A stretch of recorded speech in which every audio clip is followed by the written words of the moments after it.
Good evening, everyone, and welcome to the Peacedale Museum of Art and Culture.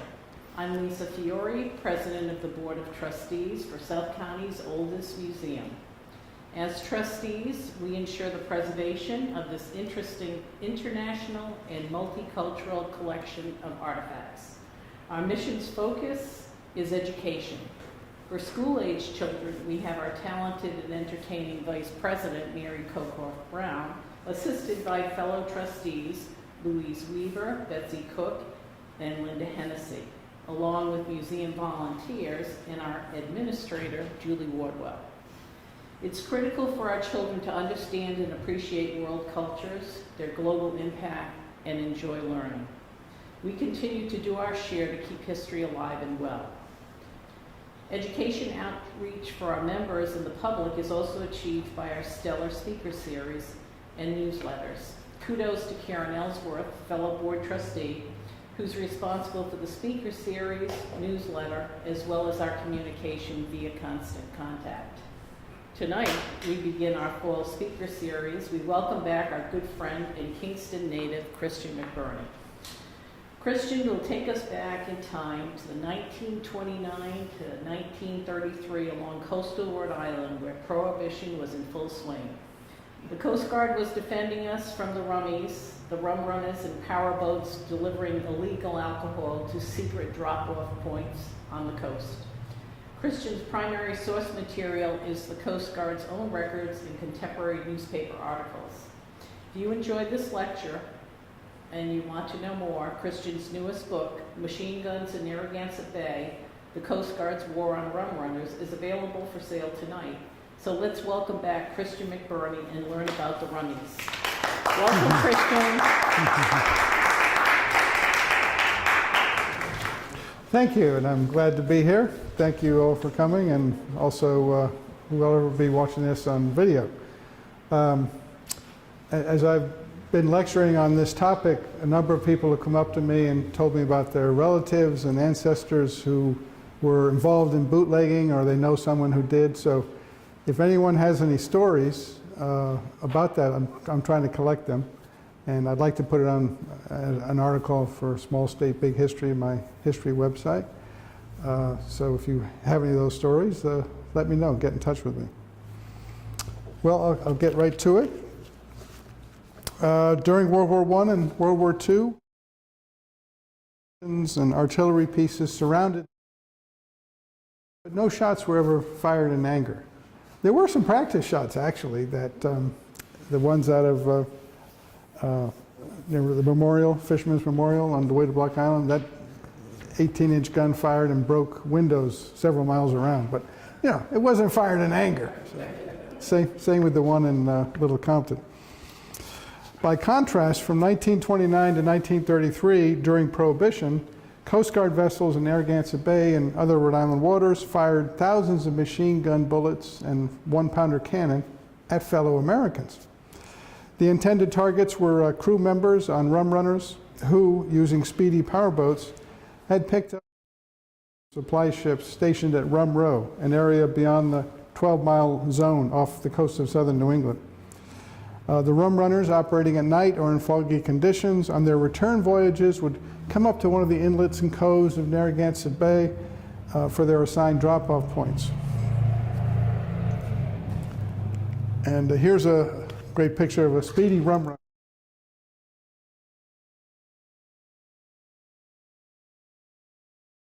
And enforce the profits from a successful voyage could be enormous. The Coast Guard became the lead federal government agency fighting the rum war at sea. Coast Guard patrol boats insisted on inspecting vessels and suspected of carrying illicit liquor. So if they thought there was illegal activity going on at sea, they wanted to inspect the boat. And if the vessels did not stop after being signaled, they were targeted with live ammunition from large caliber weapons, machine guns or one-pounder cannon. Sometimes the extraordinary battles were witnessed by Rhode Islanders from the shore. For example, on October 1930, a veteran of World War I from his house at Watch Hill told a Providence Journal reporter about a Coast Guard's attack on the rum runner Helen off of nearby Napatree Beach. He said, I could see the flash of the 1-pounder, and I think the Coast Guard patrol boats must have fired it 50 times. Searchlights were flashing along the beach, and the reports of the 1-pounder and the rat-tat-tat of the machine guns sounded like a battle. I told my wife and daughter to get away from the window. Here's one of my favorite photos. This is the Helen.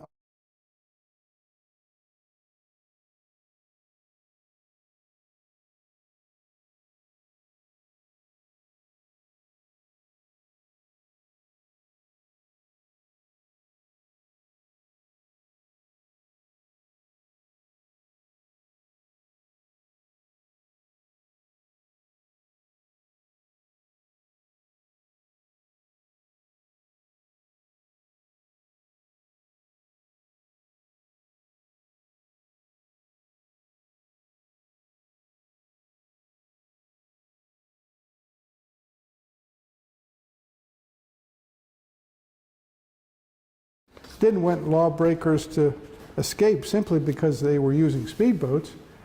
Now, if the Coast Guard had been dealing primarily with speedboats that were illegally importing really bad drugs like heroin, then having their patrol boats fire machine guns at them, would be understandable. But that's not what was happening during the Prohibition years from 1920 to 1933.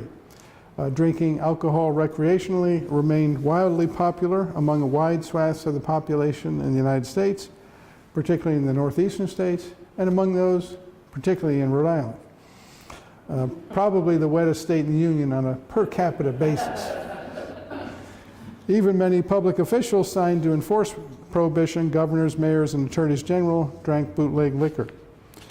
Moreover, the crews on the Rum-runners typically were not hardened criminals.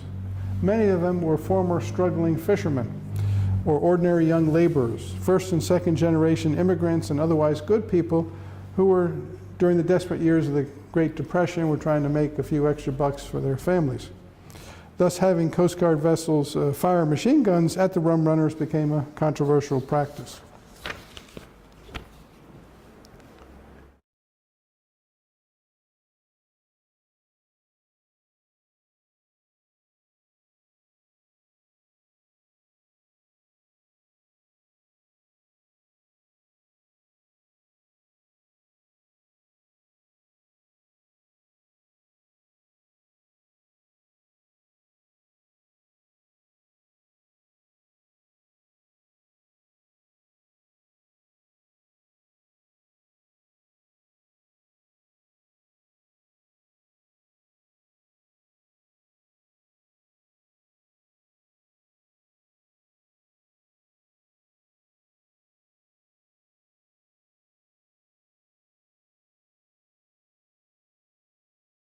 Lewis machine guns used in World War I, and Hotchkiss 1-pounder cannon, and into fleeing rum runners in Narragansett Bay and in and around Rhode Island waters from 1929 to 1933.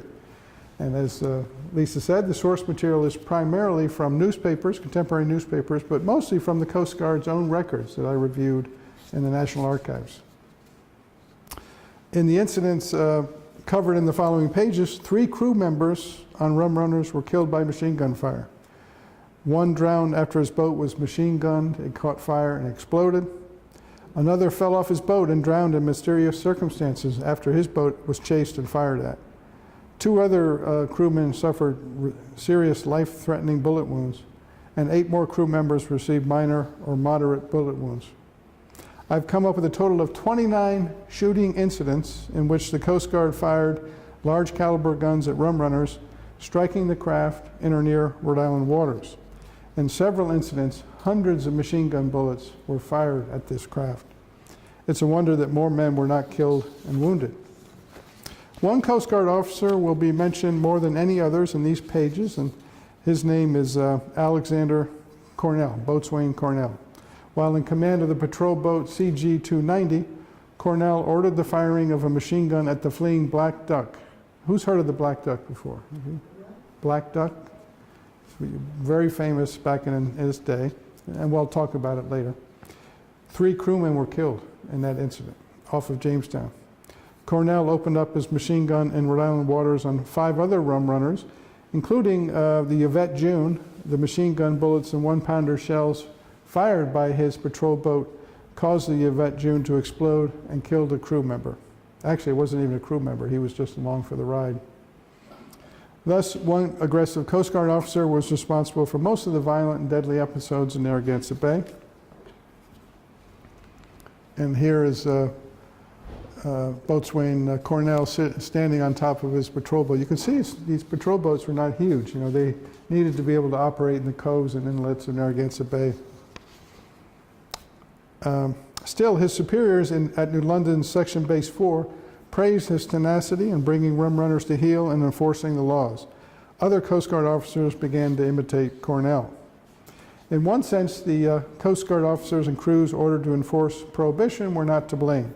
The Coast Guard was part of the Treasury Department, and most of any of the blame should be at the Treasury Department or the Coast Guard for policies allowing, you know, large caliber weapons to be employed against these rum runners. The intent wasn't to kill the crew members, but when these strict law and order policies intersected with the wildly unpopular Prohibition law and the demand for illicit liquor, accidents leading to tragedies inevitably occurred. Hi, Sharon. Nice to see you.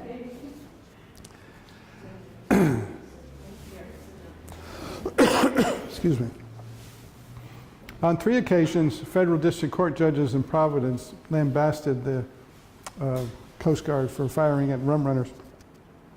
For example, in March 1932, U.S. District Court Judge Ira Lloyd Letts, at the trial of the Rhode Island rum runner Eaglet, called Coast Guard patrol boats firing 470 machine gun bullets at the Eaglet, quote, a rather sad commentary on the administration of law in this country. My book also shows that the Coast Guard patrol boat commanders failed to follow the federal statutory requirement. They were supposed to fire a signal gun, blank signal shot, before opening up with live rounds. And they rarely did it. And actually the Coast Guard said you were supposed to fire 3 blank 1-pounder shells before you could open up with live rounds. But they rarely did it, and if they didn't do it, there were no consequences. Now, how did this situation happen with the channels of Narragansett Bay turning into a virtual war zone on moonless nights from 1929 to 1933? The story begins with the passage of Prohibition in the United States by the enactment of the 18th Amendment of the United States in the United States Constitution in 1919. In Britain, Lord Curzon described Prohibition as Puritanism run mad, while Winston Churchill called it an affront to the whole history of mankind. It has to be admitted that the period leading up to the passage of the 18th Amendment in America was a time of excessive drinking. But the do-gooders, instead of having a targeted approach, used a sledgehammer and sought a total ban on the recreational use of alcohol. Temperance was also a way for the rural population in the United States, which was still significant in the early 20th century, to assert control over growing urban influence. Moreover, many conservative Protestant denominations, which carried considerable sway in the halls of the U.S. Congress, viewed drinking liquor as sinful and were deeply concerned about the influx of immigrants and hyphenated Americans, many of whom were Catholics. The Dry Forces were remarkably well organized and developed a powerful political lobby. The tipping point was World War I. After America declared war on Germany in 1917, resentment against German-American beer drinkers and Irish-American drinkers ran high, as they were viewed as favoring Germany. Anybody in that group here? Thus, 2 important pressure groups opposing Prohibition were placed on the defensive and remained relatively quiet during this debate.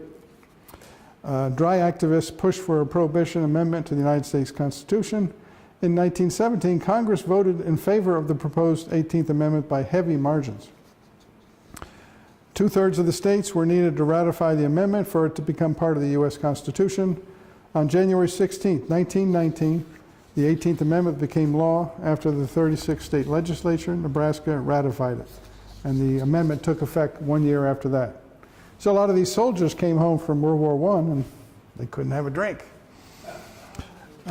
Most of the amendments to the United States Constitution after the Civil War expanded rights. The 18th Amendment was just the second one to restrict an individual liberty. Can anyone guess the first one? I couldn't guess it. I don't know anyone who has. The answer was that you can't enslave one another. So that's the only other restriction. Can't enslave somebody. The Rhode Island General Assembly never ratified the 18th Amendment, making Rhode Island one of only 2 states not to ratify the 18th Amendment. At that point, there were 48 states. Neighboring Connecticut was the other holdout. This was not a coincidence, given that Rhode Island and Connecticut had the 2 largest percentages of Catholics in the nation, about 76% and 67% respectively. The Rhode Island State Senate voted 20-18 to table the motion to adopt the amendment. That essentially ended the matter. So it was if that was a vote against by 20-18. But why was it so close, 20-18, when Rhode Island as a whole would have voted overwhelmingly against it? And it's the case that the Rhode Island Senate, as it had been for more than a century, was absurdly dominated by the rural interests. Each Rhode Island town, regardless of its population, was entitled to a single senator. Thus, for example, in 1925, rural towns with just 8% of the state's population held 22 of the state's 39 Senate seats. So, you know, that really hurt, I mean, Providence and Newport and Pawtucket and Woonsocket. This situation of disproportionate power of rural voters in state legislatures across the country also helps explain why Prohibition passed in the first place. Now, no referendum on Prohibition was held in Rhode Island prior to 1920. If there had been, it would have probably lost resoundingly. The state had a high percentage of immigrants, second and third generation hyphenated Americans, and Catholics, groups that generally opposed Prohibition. Something of a referendum was held in the Italian-American dominated 9th Ward of Providence, comprising mostly of Federal Hill. In December 1918, voters were asked whether or not the municipality should be authorized to grant liquor licenses, and the referendum passed with 76.1% of the vote. Grappa, please. Still, Prohibition was not without some support in Rhode Island. Rural areas, many Protestant churchgoers, and some middle-class reformers in the state supported the 18th Amendment. The state had a history of adopting local option laws and had even passed a state prohibition amendment in 1886, although that experiment only lasted 3 years. And we have an article on that in the Small State Big History website. At the national level, Congress enacted a federal statute to implement the 18th Amendment and provide for its enforcement. It was called the National Prohibition Act, more commonly as the Volstead Act. It banned importing, exporting, transporting, distributing, selling, and manufacturing intoxicating liquor in the U.S. that had an alcoholic content of more than 0.05%, so not very strong. Now, you could actually, before Prohibition, buy all the alcohol you wanted and store it in your house and drink it during Prohibition, but you know that would only last so long. There were some loopholes. Medicine was a common one. Religious. The Catholics were allowed a little bit of wine for their services, and Jewish people were as well. On January 17, 1920, the United States went dry, shutting down the country's 5th largest industry. In Rhode Island, the Narragansett Brewing Company had been founded by 6 German Americans at Cranston, and by 1914 it had become New England's largest brewery. But overnight their brewing facilities were rendered practically worthless. From the beginning, the dry laws were flagrantly violated throughout the country. Bootleggers smuggled alcohol from Canada. That's how Seagram's became really a big company. Stole it from government warehouses. That happened here in Rhode Island. Or produced their own. That happened here in Rhode Island. Saloons were replaced by illegal speakeasies, which were hidden in basements and office buildings, and typically admitted only those with membership cards. There's another article I did recently on this guy named Izzy Einstein. He was a federal prohibition agent from New York City, well known for disguises, and he would get into these speakeasies and arrest the owners. And it turned out they sent up him and 9 other federal agents from New York City because in Rhode Island they were getting payoffs, so no one was doing any enforcement. So they secretly bring him up from New York City. He's in this, Einstein's in this disguise as a bricklayer, knocks on this one, it was in an office building in Westminster Street actually. And the guy said, you got the password, you got a card? No, but I've been working all day. I really need a drink. Okay, come on in. So, didn't follow his own rule and he got arrested. Rum runners in small boats cruised out to Rum Row to meet with supply ships carrying foreign-made liquor. This was viewed in some circles as performing a valuable service for the public. The bootleg alcohol often was unhealthy and actually could be a danger to your health. So at least the distilled whiskey and other alcohol was good, decent quality. So you had whiskey from Scotland, champagne from France, Germany, Belgium. Interestingly, the main port in the North America was two islands called Miquelon and I forgot the last one. It's another island. Two they were French-owned islands off Nova Scotia. What happened was when the British won the French and Indian War in 1763, there was negotiations, and the French got to keep these two small islands, Miquelon and I can't remember the St. John's, I'm not quite sure what it was. And they were there to help their fishermen still fish in the Grand Banks, and they'd have some place to go back to. But now, during Prohibition, millions of dollars are being invested in these two islands, which are mostly rock, for warehouses. Because of its quality, bottles of whiskey and other liquor brought in by rum boats were much pricier than bootleg beer or gin. Accordingly, for most part, only wealthy people could afford imported product on a regular basis. Those looking to profit from continued demand for alcohol quickly came to the startling realization that Narragansett was a perfect place for rum running, with its scores of coves and estuaries where small boats could be used to drop cargoes of illegal liquor at night. The smuggling operations that arose served drinkers not only in Rhode Island, but also Boston, the rest of New England, and even New York City. Commercial fishing remained an important industry in Rhode Island and the rest of southeastern New England. With their small boat experience and skills, fishermen were ideal candidates to man the rum runners that were needed, and they were highly motivated by the incredible earning potential from rum running.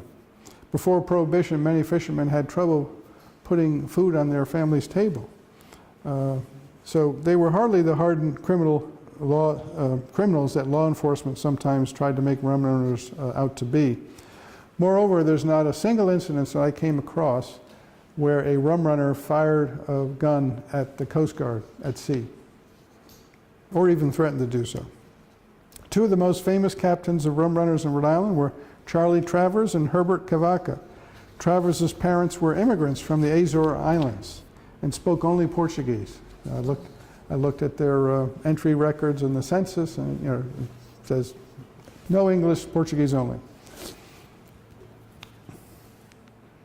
There's some example bootleg liquor that you might see if you went to a speakeasy. Here's Charlie Travers on the right. This is at Newport Hospital. He's got a Coast Guard guarding him. Herbert Cavaca, who we'll talk about, was an Italian-American from Tiverton. Rhode Island soon earned a reputation as the wettest state in the country, again on a per capita basis. Most of the supply ships hailed from two French-owned islands, as I said, St. Pierre and Miquelon, that's it. Bermuda was also another one. Here's a typical supply ship that would have been 12 miles off the coast. This is probably in the early 1920s. They used motorized ships later on. There were several Rum Rows on the Atlantic coast. The one off of southeastern New England serving Rhode Island contact boats, and those from southeastern New England ports in southeastern Connecticut or Massachusetts typically extended south of No Man's Island, so you can see that south of Martha's Vineyard, so it was south of that, and south of Block Island. It's a big area, so you had to, the contact boats had to communicate with the ships to agree on where to meet. For many in the early years of Prohibition, it was a source of national embarrassment that the Coast Guard had allowed the outside supply ships in Rum Row and their contact boats based on the mainland to operate virtually unfettered. The Coast Guard lacked adequate funding, vessels, and manpower to assume the additional mammoth task of enforcing U.S. customs and prohibition laws at seas. It had the East Coast, it had the West Coast, the Gulf of Mexico, the Great Lakes was a major area leading to Chicago and Detroit. In addition, many Coast Guard vessels were small and sturdy. They were designed to stay out at sea in all types of weather. They couldn't go faster than 10 or 12 miles an hour, some of these. They weren't designed to chase speedboats. Here's an early, this is 1920, the Coast Guard men, they're carrying rifles. They don't have machine guns yet, so they have probably all veterans of World War I, and you got that single poor rum runner out there. Matters began to change in 1924. Congress greatly increased the Coast Guard's budget, making it possible for the Coast Guard to build hundreds of more ships and hire thousands of more Coast Guardsmen. The backbone of the Coast Guard fleet was the cutters, the 75-foot patrol boats, also called 75s. They could patrol bays and go about 18 miles an hour. They carried a Hotchkiss 1-pounder and cannon at the bow and a Lewis machine gun on an aft deck, and they were typically manned by 6 or 8 men. Here's some patrol boats, 75s in Boston. In the back there you can see a 5-master, probably one of the last whaling ships. Smaller patrol boats ranging from 35 to 38 feet, called 36-footers, cabin picket boats or just picket boats, were equipped with 8-cylinder gas engines that could go even faster than the 75s, but they were more lightly armed. They only had the one Lewis machine gun. The Coast Guard had 2 wars to fight. One was the Rum Row off 12 miles of New York, New Jersey, and southern New England. And these rum ships would be stationed again. As long as they were more than 12 miles off, they couldn't be arrested unless they were caught in the act, or they might have been 11 miles in and then they were caught and tried to escape. The Coast Guard also confronted the contact vessels, that is the rum-runners, that took loads of liquor from the supply ships and sped toward the shoreline to the landing zones of the rum-runners in bays, coves, and inlets. Their burlap sacks of liquor would be unloaded onto a wharf or a beach. Then locally hired men would load waiting trucks with the liquor. Sometimes there was touring cars with all sorts of secret hidden compartments. The police would be looking out for them, so that those were effective. The rum running syndicate would prefer to transport the liquor directly to wholesalers or retailers, but sometimes the liquor had to be stored at local farms and moved later. By 1929, rum running syndicates in Rhode Island and the rest of southern New England were well organized. Their most important tool was the speedboat. They used powerful Liberty engines, and these were surplus engines from World War I airplanes. So they could go to auctions. These huge engines would be on sale for $5 a piece. No one else wanted them except the rum runners. But speed wasn't the only factor. They had to also carry 200 sacks of liquor, 400, 500 sacks of liquor. So they had to have a decent draft.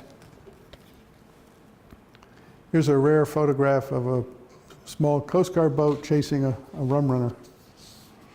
Interestingly, Crown and Shield Shipyard at Somerset, Massachusetts, and Knox Shipyard at East Greenwich received contracts to build Coast Guard patrol boats. So that was a nice deal for them. But they also specialized in constructing new speedboats for the rum running syndicates. And in East Greenwich in particular, rum runners like to use it. They could, if their boat got shot up or had any mechanical problems, they could just take it a few yards over to Knox Shipyard and get it fixed. The Coast Guard's new patrol boats could not keep up with the fast rum runners, but they were able to make up for it with the use of machine guns. Here's 2 Coast Guardsmen holding a Lewis machine gun. It was responsible for hundreds of thousands of deaths in World War I. On Coast Guard patrol boats, it was typically mounted on the port side in a top-mounted magazine pan, usually held 47 rounds before it had to be reloaded. The other large caliber weapon 75s carry was a Hotchkiss 1-pounder gun. It was a small 37 millimeter cannon that shot a projectile shell weighing 1 pound. And here's the CG-290 with Boatswain Cornell. You could see the Lewis machine. That's the 1-pounder right there in the front, the bow. And that's the machine gun. In 1925, a Coast Guard officer told a newspaper reporter about an incident that demonstrated the effective range of the one-pounders. Recently, an intermediary rum runner that was once the pleasure yacht of a well-known man was hailed off Block Island. It refused to stop. It was brought to anchor by a shell fired at a distance from 2 miles. The runner's captain lost a leg in the encounter, and several others were injured. 1,200 cases of liquor, 13 men, and $2,000 in cash, and the boat itself were seized. This boat had actually sailed out of Newport. Here's another rum runner supply ship. You can see the machine gun vessels at the front of the ship, the holes. The captain on this, Josephine Kay, was actually killed. Not in Rhode Island waters. Now, while Coast Guard officials said that their boats had to fire large ammunition in order to stop faster speedboats that failed to stop and be searched when signaled, that was not always accurate. Speedboats that were heavily laden with liquor could never go as fast as, without their heavy loads on board. In addition, the Coast Guard could use multiple vessels to overhaul a rum runner, so they could have 2 at the entrance to the West Passage, and if one came up, they could be signaled, and 2 more at the end of the passage could cut them off. As mentioned, my book covers 29 incidents in which machine guns were fired at rum runners in Narragansett Bay and other Rhode Island waters. Only have time to discuss 2 incidents here. The first incident started on the night of July 27, 1929, when boatswain Cornell spotted a low-lying speedboat on the Tiverton side of the Sakonnet River. And here's a map from the book. You can, the rum runners used all 3 channels. Obviously, the Sakonnet River is on the right.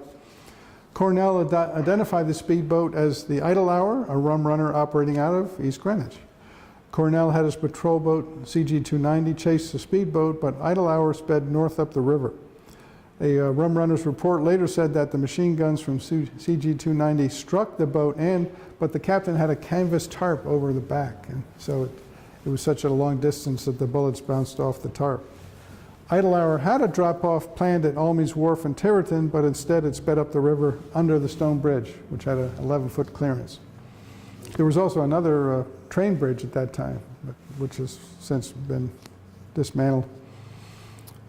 Having escaped CG-290, it dropped its cargo of liquor in shallow water off Portsmouth and spread to East Greenwich. So it expected to pick up these sacks of liquor in the shallow water the next day, but Portsmouth residents found out about it and they rowed out in small boats and picked it all up. Coast Guard was not happy about that.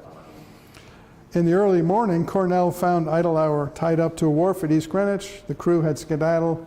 There were bullet holes in the Idle Hour boat. What made this incident extraordinary was that when William Freeman came to visit his home along the shore of the Sakonnet River at Fogland Ferry, he found the table and chair in one of his rooms had been shattered, and he found a bullet lodged in the floor. He naturally arrived at the conclusion that the bullet must have been fired from the Coast Guard patrol boat CG-290 a few evenings before. After all, it's highly unusual for a bullet to enter a civilian's home from the river. Freeman complained to U.S. Senator Jesse Metcalf, who sent a letter of complaint to the head of the Coast Guard, Admiral Frederick Bullard. There's Admiral Bullard. He had the Coast Guard investigate the matter, and not surprisingly, the Coast Guard concluded that no, this bullet didn't come from the Coast Guard. Boatswain Cornell claimed that he never fired toward the Tiverton coastline, but Herbert Cavaca, who had organized the Idle Hour's voyage, later recalled that CG-290 had fired machine gun bullets at some of his trucks on the Tiverton shore that had their headlights on. So he must have thought that, oh, that's where the Idle Hour is, and they were shooting at the shore. And in Cornell's own report, he even admitted firing his patrol boat's machine gun at Idle Hour as it turned toward the Tiverton shore.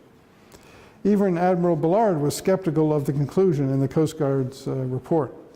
And he promised Senator Metcalf that the Coast Guard patrol boats would not aim their machine guns toward the shoreline. Interestingly, Admiral Bullard instructed the head of the Coast Guard's base at New London. Section Base 4 was the main Coast Guard base for southeastern New England, to direct ship commanders not to fire machine guns if it could in any way pose a risk to civilians on shore. but the New London commander refused to pass on this order. He said that such a policy would allow rum runners to speed up the Sakonnet River unfettered, as well as in portions of the West Passage here in Narragansett Bay.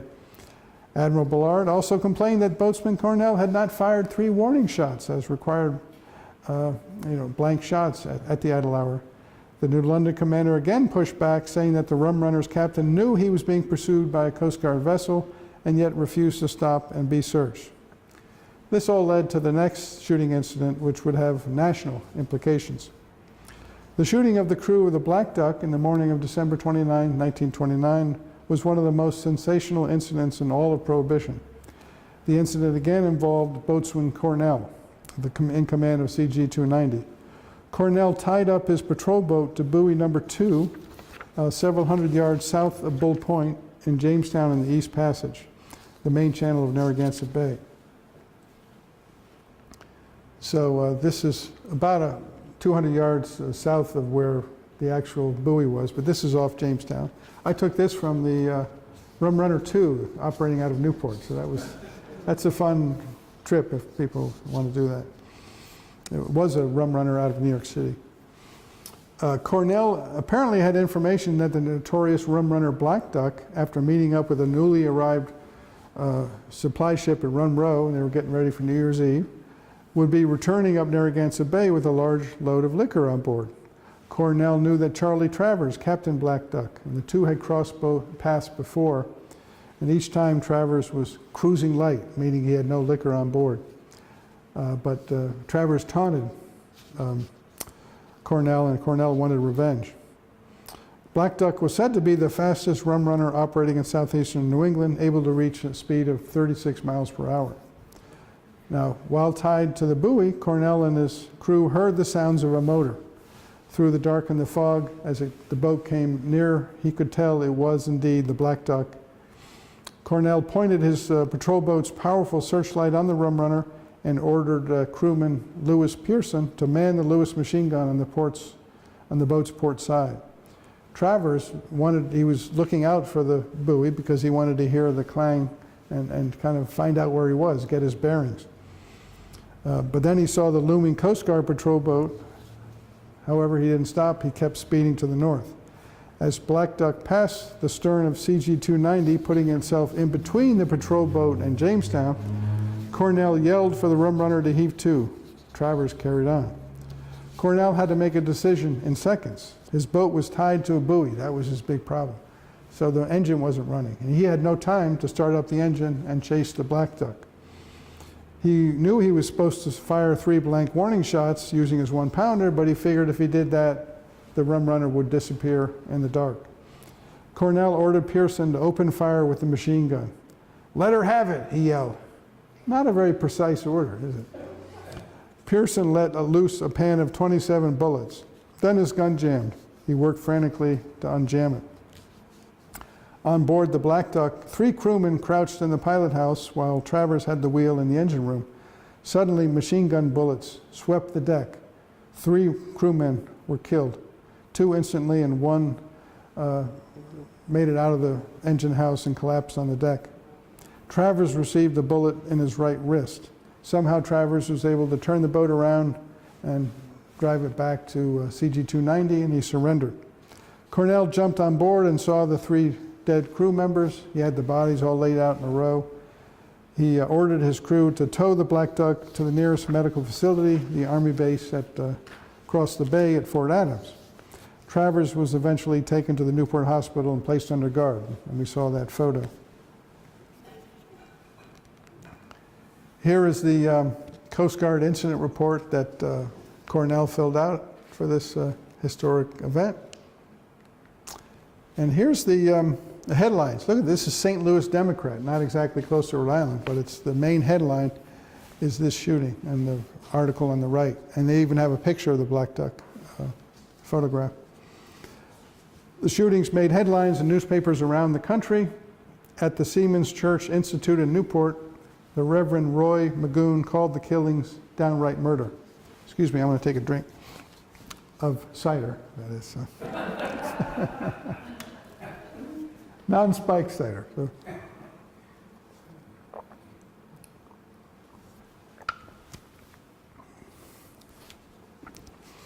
In Boston at Faneuil Hall, a rally of anti-prohibitionists was held, and afterwards some men rioted and tore apart Coast Guard recruiting stations.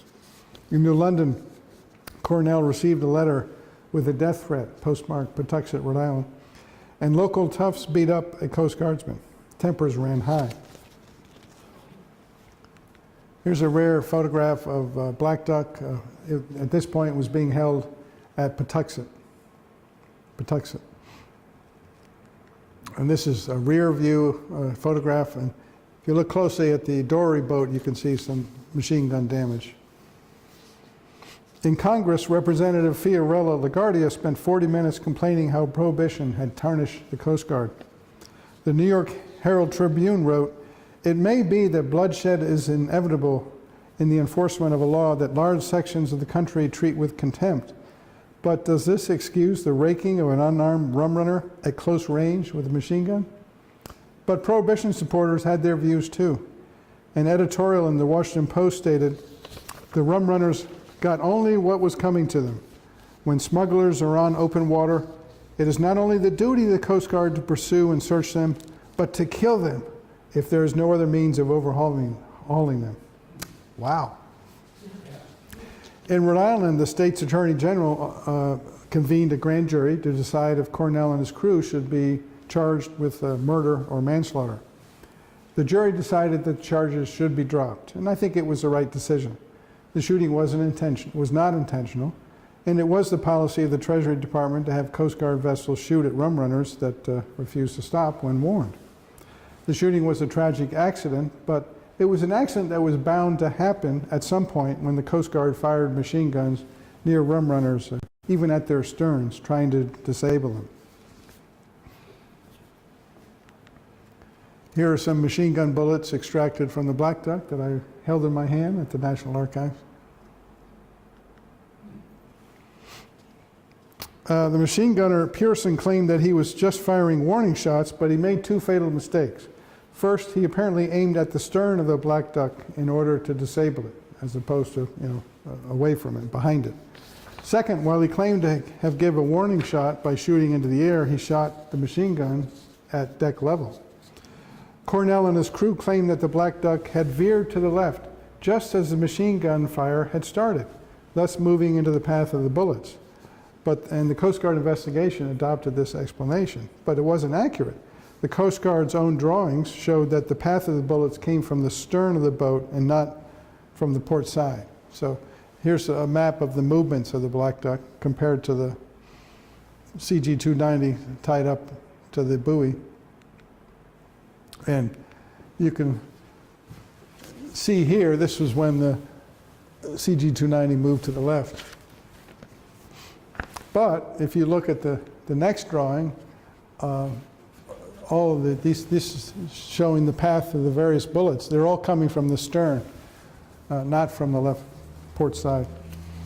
Travers, in turn, made a fatal mistake, according to one Coast Guard official. In addition to not heaving to, most rum runners piled sacks of liquor high behind the wheelhouse, and that gave some protection against machine gun fire, but he didn't do that. Now, whether that would have worked at such close range, not so clear. Here's the Whispering Winds. You can see the piles of sacks of liquor. Let's look at the owner of the Black Duck and its crew. The owner was Joe Dressler of West Warwick. His Jewish parents had fled persecution and poverty in Eastern Europe, and his family had started a meat rendering business in Pawtucket. Eventually, it would become pretty successful, but they were not wealthy.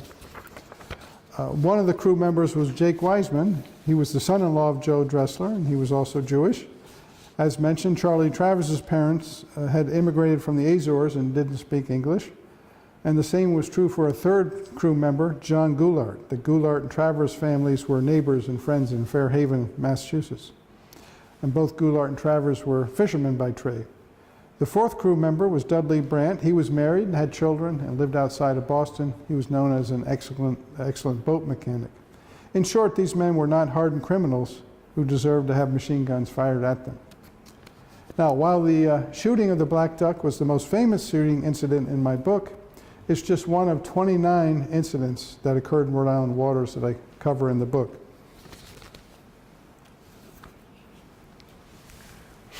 Here's something I found in the National Archive files, Coast Guard files, from a Coast Guard captain. Machine gun fire all concentrated into an area bounded by red rectangle on both quarters in order to disable machinery or to explode gas tanks. Well, if you explode gas tanks, people could die because of that. Here's, other than the black duck, the second most famous rum runner in Narragansett Bay was the Mauna Lola. This is a rare picture of it.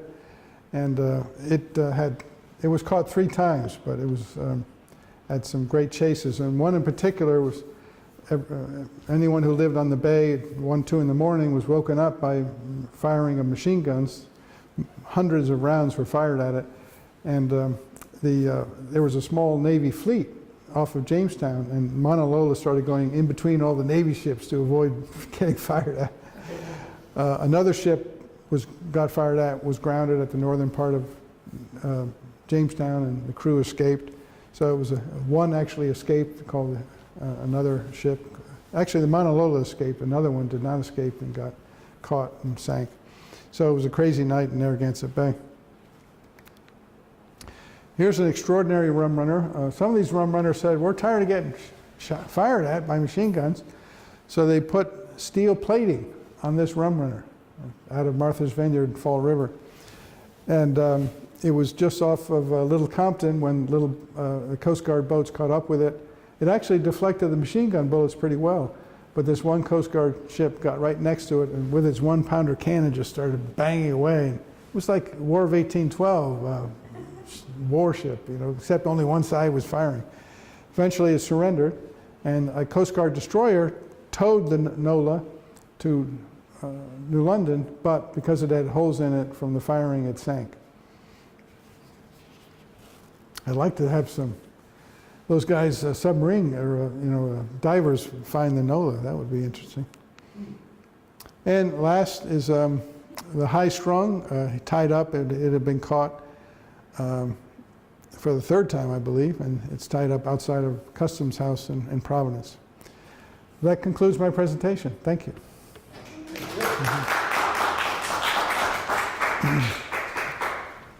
anyone have any questions for Christian? Yes. At night, they're running mostly at night. Mm-hmm. How did the rum runners, they had to know the water pretty well, because in Narragansett Bay there's rocks. They did. They had to know the rum runners, the bay very well. A lot of them were experienced fishermen, lobster fishermen, so they really knew the bay. Interestingly, they tried to go out at night and come back the same night, so they wouldn't be seen. But they couldn't do that in the summer. So they'd be hanging out near Little Compton. Everyone knew what they were doing. At 3 o'clock, they'd start heading out to Rum Row. But would they get caught on the way back was the question. Another kind of a fun one was a rum runner that was disguised as a yacht. And the guy had all these crew members all in their fancy outfits. Really looked at, oh, this isn't a rum runner, this is a rich man's yacht. But the Coast Guard couldn't tell at night. They couldn't tell that at night, so he got caught. Yeah. Now, in East Greenwich, where did they come out of? Well, Knox Shipyard was, if you go to Finn's Harbor Restaurant, if you're facing the water, it's 100 yards to the left. That's basically where it was. Yeah. What about Norton Shipyard? I'm not exactly sure where that was. I have the address in my World War II book. But that was, that created, that built a number of rescue boats, submarine hunters during World War II. Yeah. I don't know if they were active during the Rum Runner era, though. But again, if anyone knows of anybody who's got a good bootlegging story in Rhode Island, let me know. Thank you. I've heard a lot of stories about